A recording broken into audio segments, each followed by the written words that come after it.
Da mesa, Sr. Presidente da Câmara, Senhoras Vereadoras, Senhores Vereadores, caros colegas deputadas e deputados municipais, estimado público, comunicação social. Lisboa atravessou este ano não apenas um ano de transição de mandato, mas um difícil ano da implementação da reforma administrativa da cidade, com todos os desafios que muitos viram como dificuldades, como obstáculos, mas que são hoje indiscutivelmente uma oportunidade de fazer mais e melhor, porque os autarcas estão hoje mais perto de fazer.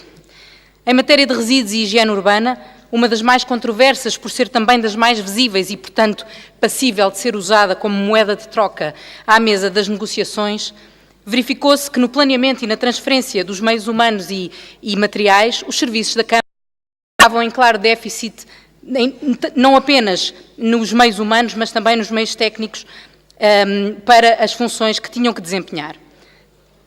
Muitos dos colaboradores, pela sua idade, por incapacidade médica ou por outra, não estavam aptos para as funções que a Câmara tinha que desempenhar e foi uma opção do Executivo não os transferir para as juntas de freguesia nessas condições, reduzindo um pouco da entropia do já complexo processo de descentralização.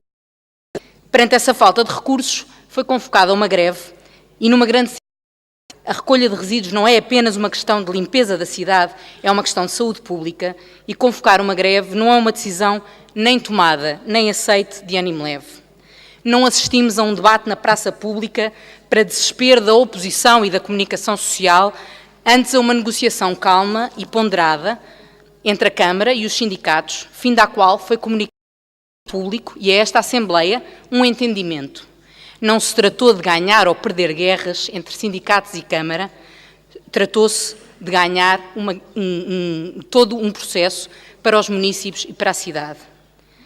Salvaguardou-se os direitos dos trabalhadores, acima de tudo salvaguardou-se o serviço público. Ganharam todos, ganhou a cidade. Foram assumidos compromissos de parte a parte, que cabe agora a esta Assembleia fiscalizar. Foi realizada a contratação de pessoal que era necessário. Houve períodos de quebra de serviço. Seria estranho que não houvesse num processo tão complicado. Foi um dos momentos mais complicados e mais controversos de todo este ano de mandato.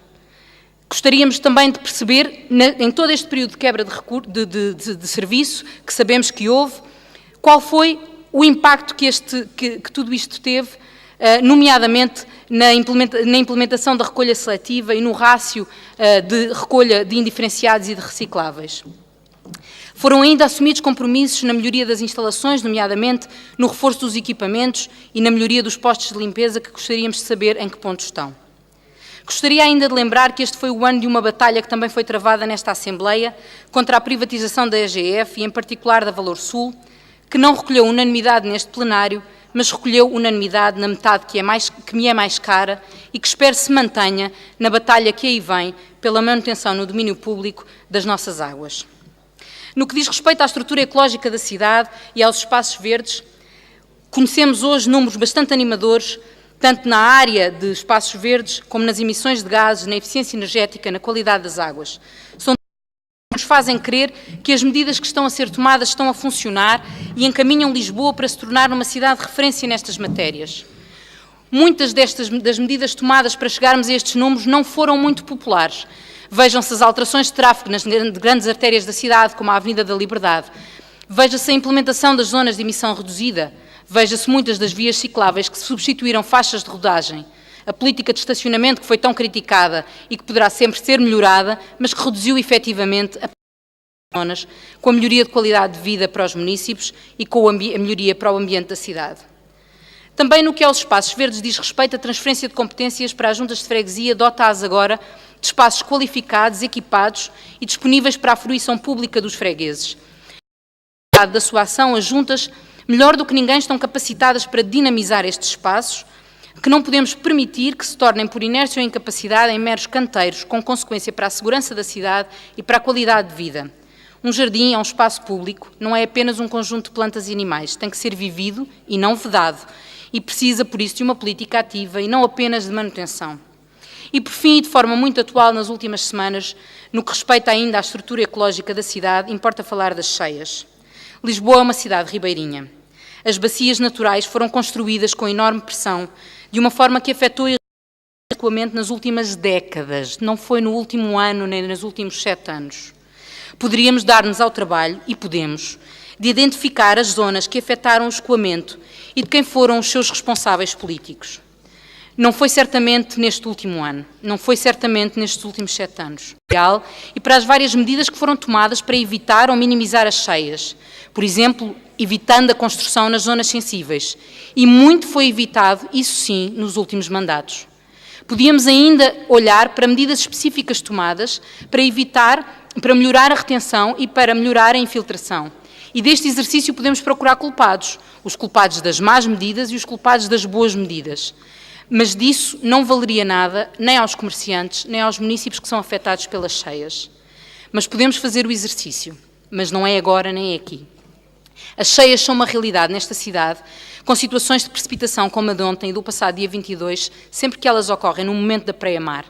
Teria que ter havido um planeamento urbanístico de séculos sem construção nas zonas de escoamento e que fosse escrupulosamente cumprido para que não houvesse cheias. E não há uma solução única para este problema, há muitas. Há um plano geral de drenagem da cidade, mas este é um cuidado para as zonas que já foram construídas e que não deveriam ter sido ao longo de todas estas décadas. Há muitas cidades no mundo e que encontram soluções mistas, com parques de estacionamento, túneis e estruturas que fecham nestes momentos e têm uma função dupla e que servem para fazer o escoamento. Por outro lado, há uma série de instrumentos de gestão territorial das zonas que nós estamos hoje em dia a construir ou a reconstruir e que podem e devem ser trabalhados. Na nova construção, muito podemos fazer para reduzir as consequências de situações como as que infelizmente testemunhámos de forma tão próxima nas últimas semanas.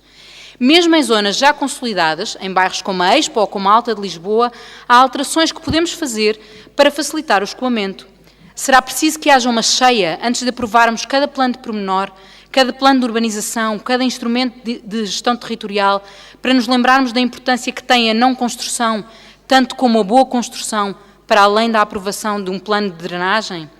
Há ainda que lembrar que teremos sempre que nos adaptar, porque as alterações climáticas são isso mesmo, alterações. E qualquer plano, seja de um instrumento de gestão territorial, seja um plano de drenagem, terá sempre que contemplar adaptação. E nessas matérias gostaria também de conhecer aquilo que são os planos da Câmara para o Val de Alcântara e Colina de Santana, duas das zonas que são das mais preocupantes nestas matérias. Quais são, do ponto de vista da estrutura ecológica da cidade, os planos para minimizar as consequências de momentos como aqueles de precipitação intensa como os que vivemos ontem e no passado dia 22? Não posso deixar, por fim, de elogiar e referir a inauguração da Casa dos Animais de Lisboa, cuja simples alteração de designação mostra bem a alteração de política do que era um repositório, como um canil e um gatil, que é o são habitualmente tomados, para um centro de recolha, tratamento, sensibilização e preparação para a adoção e colaboração com outras instituições para o bem-estar animal, que é hoje a Casa dos Animais de Lisboa, disse.